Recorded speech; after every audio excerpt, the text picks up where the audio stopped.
Hello everyone. तो 12 जुलाई के तीनों शिफ्टों के एग्ज़ाम अब हो चुके हैं और तीनों शिफ्टों के क्वेश्चन से मिल चुके हैं। तो ये सभी क्वेश्चंस की पीडीएफ फाइल मैं आपको टेलीग्राम चैनल पर प्रोवाइड करा दूंगा। और आपको जो ज़रूरी चीज़ करनी है वो क्या करनी है, आपको टॉपिक्स पहचानने हैं, किस किस टॉपिक से कितने कितने क्वेश्चंस आ रहे हैं और किस टाइप के क्वेश्चंस बन रहे हैं। और अगर आपके वो टॉपिक वीक है और आपने अभी तक नहीं करा है तो उन टॉपिक पर ज़्यादा फोकस करें और अपने पीछे की रिवीजन को तो स्टार्ट रखना ही रखना है। साथ में जो आगे आप प्रिपेयर करने की सोच रहे हैं वो इस अकॉर्डिंग होना चाहिए कि किस टाइप के क्वेश्चन एग्जाम में पूछे जा रहे हैं। तो मैं अभी एंड में बता दूंगा कि कौन कौन से टॉपिक मोस्ट इंपॉर्टेंट है जिनको आपको प्रिपेयर करना है अच्छे से। तो वीडियो को एंड देखिएगा। पहले हम क्वेश्चन डिस्कस कर लेते हैं कौन कौन से क्वेश्चन पूछे गए शिफ्ट थर्ड में 12 जुलाई में। तो देखिए क्या क्या क्वेश्चन थे। पहला देखिए सिनोनिम आया था आपका रेडियंट का। ठीक है, ढंग से दिख नहीं रहा होगा, रेडियंट है ये, RADIANT, रेडियंट वर्ड है। रेडियंट मतलब क्या होता है, शाइनिंग, इल्यूमिनेटेड, ब्राइट, चमकदार। ठीक है, नेक्स्ट आया आपका एंटोनिम से क्वेश्चन था। एंटोनिम पूछा गया था कन्फेस करना। कन्फेस क्या करना, दूसरे को बता देना कोई बात, उसके सामने अपनी गलती कबूल करना कन्फेस कहलाता है। हमसे पूछा था एंटोनिम, तो इसके अपोजिट वर्ड हो गया छुपाना, कंसील करना, हाइड करना, डिनाय, मना करना उस बात के लिए। ठीक है, ये होंगे इसके एंटोनिम। थर्ड आपका आया था स्पेलिंग से क्वेश्चन। आपको यहाँ पे करेक्टली स्पेल्ड आउट फाइंड करना था। तो मैंने पीडीएफ प्रोवाइड कराई थी, सुबह भी उसी में से आया था क्वेश्चन और अभी भी उसी में से क्वेश्चन आया है। जो 2 पेज थे ना अलग से दिए थे उनको ज़्यादा अच्छे से कर लेना। सैटेलाइट भी उसी में था और सिमेट्री क्वेश्चन भी उसी में था, सुबह आया था। सैटेलाइट की स्पेलिंग आपको करेक्टली फाइंड करनी थी, तो ये होगी करेक्ट स्पेलिंग। नेक्स्ट देखिए ईडियम से। हाँ, एक चीज़ देखने लायक है यहाँ पे कि वन वर्ड सब्स्टिट्यूशन से ना फर्स्ट शिफ्ट में क्वेश्चन आया ना ही थर्ड शिफ्ट में आया। सेकंड शिफ्ट में भी क्वेश्चन शायद नहीं आया था वन वर्ड सब्स्टिट्यूशन का, ये मुझे कंफर्म नहीं है सेकंड शिफ्ट के लिए। लेकिन फर्स्ट और थर्ड शिफ्ट में मैं 100% श्योर हूँ कि वन वर्ड सब्स्टिट्यूशन का कोई क्वेश्चन नहीं आया फर्स्ट और थर्ड शिफ्ट में। तो आपको ईडियम पर ज़्यादा कंसंट्रेट करना है। और ईडियम कहाँ से आ रहे हैं, सिंपल जो केडी की बुक में प्रैक्टिस सेट में है जो ईडियम्स, उनको आपको प्रिपेयर कर लेना है। अगर प्रिपेयर है तो उन्हें रिवाइज कर ले। ठीक है, नेक्स्ट है नाउन फॉर्म ऑफ कोलाइड। तो कोलाइड वर्ड का नाउन फॉर्म पूछा था, तो कोलिजन इसका नाउन फॉर्म होता है। ठीक है, नेक्स्ट देखते हैं क्या है। नेक्स्ट आपका एरर से क्वेश्चन था, 2 एरर क्वेश्चन थे। एक था the earth is moving around the sun. ठीक है, ऐसे क्वेश्चन था, लेकिन ये कुछ करेक्ट क्वेश्चन नहीं मिल पाया था, इसलिए से मैंने ऐड नहीं करा। मूविंग अराउंड द सन, तो कोई कह रहा था कि अराउंड की जगह राउंड दे रखा था, अराउंड होना चाहिए था। ये एरर पार्ट था या फिर क्या एरर पार्ट था ये पता नहीं मुझे, लेकिन ऐसे करके कुछ क्वेश्चन था। और जो पता चला है कि इस पेपर में 50% जो वो बता रहे थे जिनसे मैंने ये लिया है, 50% to 70%, सचिन नाम है जिनसे मैंने ये पेपर लिया है, 50 to 70% जो है आपका वो आपका सब्जेक्ट वर्ब एग्रीमेंट से रिलेटेड था। ठीक है, कई जगह सब्जेक्ट वर्ब एग्रीमेंट के क्वेश्चन देखने को मिले। तो सब्जेक्ट वर्ब एग्रीमेंट चैप्टर में सुबह भी क्वेश्चन देखने को मिले थे एरर में, दोनों शिफ्टों में, फर्स्ट सेकंड दोनों शिफ्ट में एरर क्वेश्चन जो थे सब्जेक्ट वर्ब एग्रीमेंट से आया था। तो सब्जेक्ट वर्ब एग्रीमेंट पे आपको फोकस करते हुए जाना है। तो यहाँ पे था द मैनेजर एंड डायरेक्टर वर, ऐसे रिलेटेड कोई क्वेश्चन था। तो यहाँ पे देखिए द मैनेजर एंड डायरेक्टर, अगर डायरेक्टर के पहले द होता तो 2 व्यक्ति हो जाते।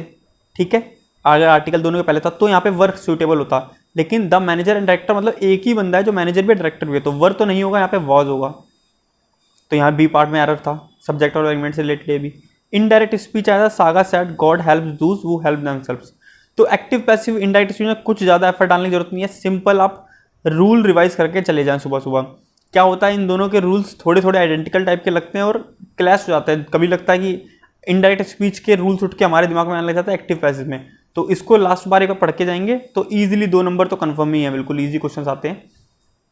उसके बाद प्रपोजिशन से क्वेश्चन आ रहे हैं और फिक्स प्रपोजिशन से क्वेश्चन आ रहे हैं। तीनों शिफ्ट में फिक्स प्रपोजिशन से क्वेश्चन पूछा गया। सुबह डील के साथ प्रपोजिशन पूछी गई थी, अब आया ब्लाइंड के साथ। तो he is blind his own fault, off, on, to, ऐसे करके ऑप्शन थे। तो 2 ऑप्शन जो था, he is blind to his own fault, वो अपनी गलतियों के लिए मतलब ध्यान नहीं देता अपनी गलतियों, blind to his own faults, 2 आएगा यहाँ पर पोजीशन करेक्ट। नेक्स्ट आपका क्वेश्चन था Ram is the dash and the most handsome boy in the class. तो ये आपका एडजेक्टिव से क्वेश्चन है, 2 सुपरलेटिव डिग्री एक साथ काम करते हैं। यहाँ पे अगर मोस्ट हैंडसम, मोस्ट क्या सुपरलेटिव डिग्री है, तो यहाँ पर भी क्या होगा, सुपरलेटिव डिग्री का इस्तेमाल होगा। तो टॉलर तो सुपरलेटिव नहीं है, स्मॉलर भी सुपरलेटिव नहीं है, टॉल भी सुपरलेटिव नहीं है, तो सी ऑप्शन टॉलेस्ट यहाँ पे सुपरलेटिव डिग्री होगी। नेक्स्ट देखते हैं अ सम ऑफ 50,000 पेड लास्ट 2 years अगो। तो यहाँ पे था वॉज, वर, इज, हैज़। तो सम ऑफ 50,000, तो ये नाउन चैप्टर से क्वेश्चन है।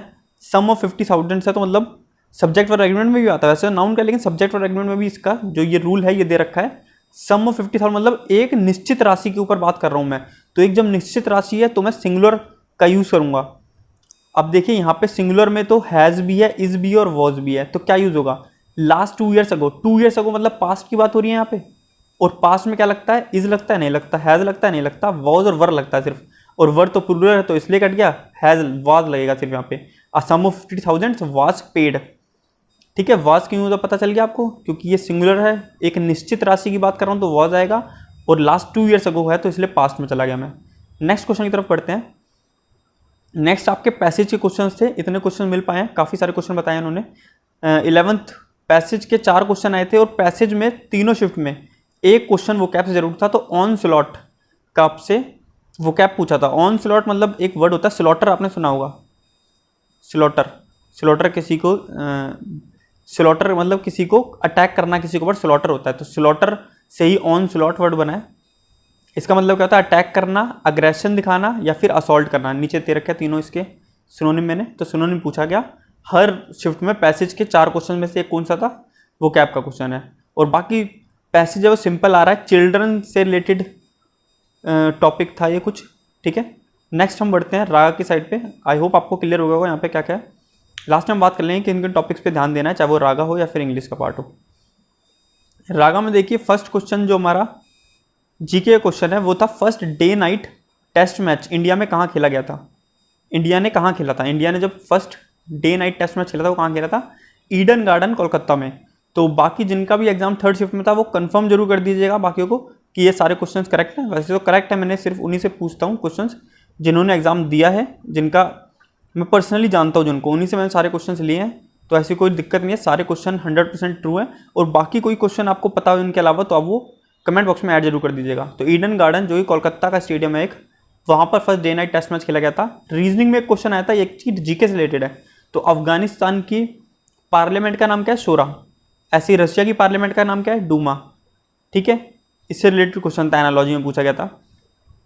टी सबसे ज़्यादा कहाँ होती है, पहले ये क्वेश्चन बताया था किसी और ने मुझे, लेकिन एक गलत क्वेश्चन है। बाद में जब मैंने कंफर्म करा तो टी नहीं पूछा था, आपसे हाईएस्ट कॉफी प्रोड्यूसर के बारे में पूछा था। तो टी भी देख लीजिए कहाँ उगती है, सबसे ज़्यादा वर्ल्ड में टी उगती है चाइना के अंदर, और इंडिया में पूछा जाए तो असम स्टेट में।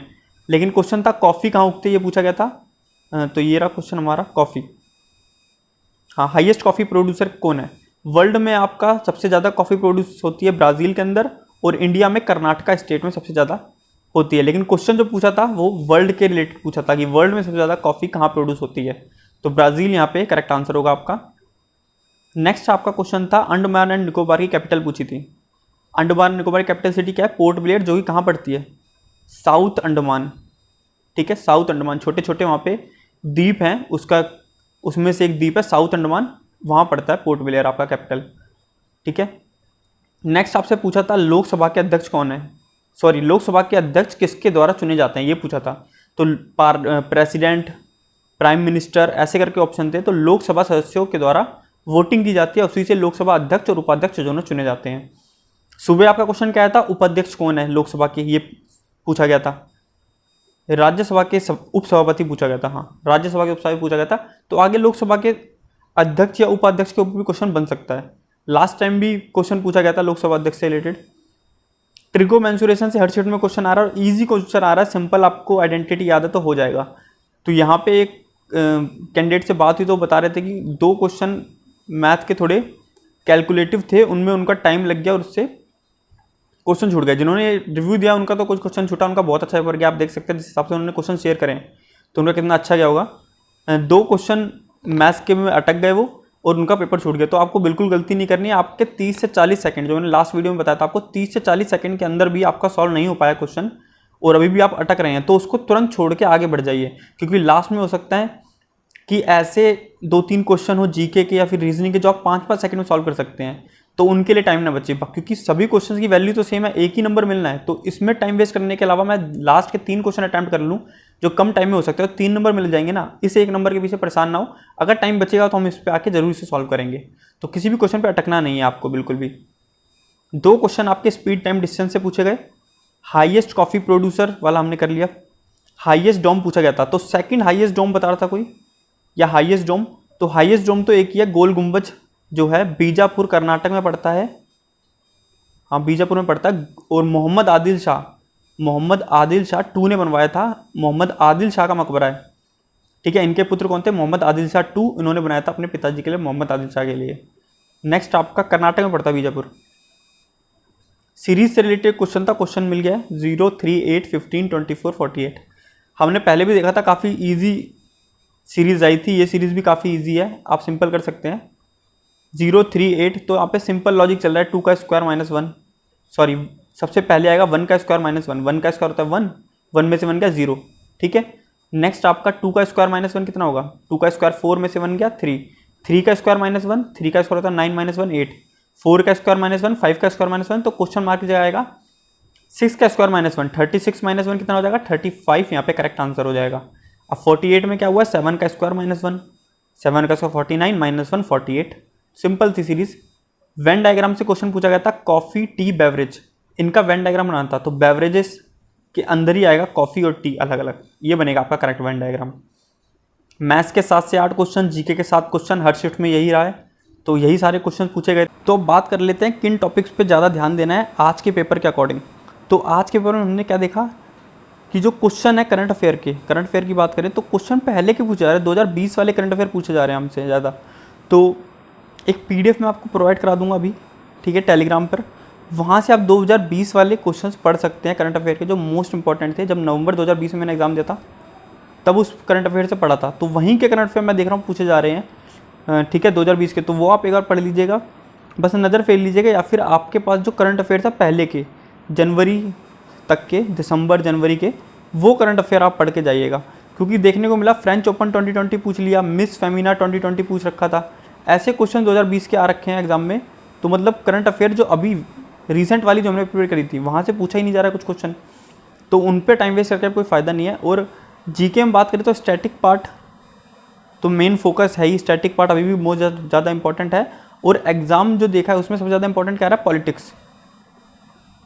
पॉलिटिक्स का क्वेश्चन तो हर शिफ्ट में मिल रहा है, ठीक है। जैसे अभी क्या पूछा गया, लोकसभा के अध्यक्ष किसके द्वारा चुने जाते हैं, ठीक है। उससे पहले पूछा गया था राज्यसभा के उपसभापति कौन है, ठीक है। और एक क्वेश्चन सुबह पूछा गया था कि लोकसभा के लिए लोकसभा का मेंबर बनने के लिए न्यूनतम आयु सीमा क्या है, ठीक है, 25 ईयर्स होती है जो कि। तो देख रहे हैं कि पॉलिटिक्स से काफ़ी ज़्यादा क्वेश्चन आ रहे हैं, तो पॉलिटिक्स को रिवाइज कर लीजिएगा एक बार, ठीक है। जो एज वाले क्वेश्चन हैं, जो बेसिक फैक्ट्स हैं पॉलिटिक्स के, उनको एक बार पढ़ लीजिएगा अगर वहाँ से बार बार क्वेश्चन आ रहा है तो। बाकी आपका सिंपल क्वेश्चन आ रहा है, मैथ्स के ईजी क्वेश्चन पूछे गए आज, जीके के सिंपल क्वेश्चन चल रहे हैं 7-8 क्वेश्चन। और बता दिया मैंने आपको, ट्रिगोमेंसुरेशन क्वेश्चन आ ही रहे हैं, बस आपको टाइम वेस्ट नहीं करना, कहीं पर भी अटक जाए तो उसे छोड़ते हुए चलें। ऐसा बिल्कुल स्टिक नहीं हो जाना है, कसम नहीं खा लेनी है कि मैं सॉल्व करे बिना आगे नहीं बढ़ूंगा, वरना आपको ही प्रॉब्लम होगी। और सबसे इंपॉर्टेंट इंग्लिश की बात कर लेते हैं। इंग्लिश में जो मोस्ट इंपॉर्टेंट चैप्टर्स हैं अभी, जैसे मैंने बताया 50% क्वेश्चन लोग बता रहे हैं कि कहीं ना कहीं उसका relation subject verb agreement chapter से है। तो टेंस चैप्टर जो मैंने पहले बताया था आपको, कंडीशनल सेंटेंस, इफ़ करके एक क्वेश्चन आया था अभी सेकंड शिफ्ट में, ठीक है, कंडीशनल सेंटेंस से रिलेटेड था वो। Tense, conditional sentence, subject verb agreement और वर्ब का क्वेश्चन देखने को नहीं मिला, लेकिन ये तीनों चैप्टर से क्वेश्चन सुबह से देखने को मिल रहे हैं। तो ये तीनों चैप्टर काफ़ी इंपॉर्टेंट है। और साथ में प्रपोजिशन फिक्स्ड वाली जितनी हैं इंपॉर्टेंट, उनको एक बार रिवाइज कर लीजिएगा। बस क्या, सिंपल पढ़ लीजिएगा। कभी कभी हम पढ़ भी लेते हैं ना, तो एग्जाम में डायरेक्ट कभी कभी दिख जाता है। या फिर मैं आपको PDF 1-2-3 फोटो डाल दूंगा अभी, जो बहुत ज़्यादा इंपॉर्टेंट है पोजीशन फिक्स्ड वाली, उनको एक बार आप देख लीजिएगा, उनसे आपका काम 100% हो जाए। क्योंकि अभी सुबह से जितनी पूछी गई है, जो मैंने नोट्स बना रखे हैं पर्सनल पोजीशन के, उसमें से ही आ रहे हैं, तो मैं उसको आपको भेज दूंगा अभी, आप उनको एक बार देख लीजिएगा। तो यही था आज की वीडियो में, आई होप आपके लिए यूज़फुल रही होगी। अगर यूज़फुल रही तो ज़्यादा शेयर कर दीजिएगा। और अगर आपका पेपर कल है, परसों है, तो मैसेज कर दीजिएगा मुझे टेलीग्राम पे, और अपना जो रिव्यू है वो शेयर कीजिए, ताकि बाकी लोग की भी हेल्प हो सके। और लास्ट में कट ऑफ जो एनालाइज करेंगे हम लोग, एग्जाम का लेवल क्या रहा, उससे अकॉर्डिंग पता चल पाए। थैंक यू, मिलते हैं जल्दी नेक्स्ट वीडियो में।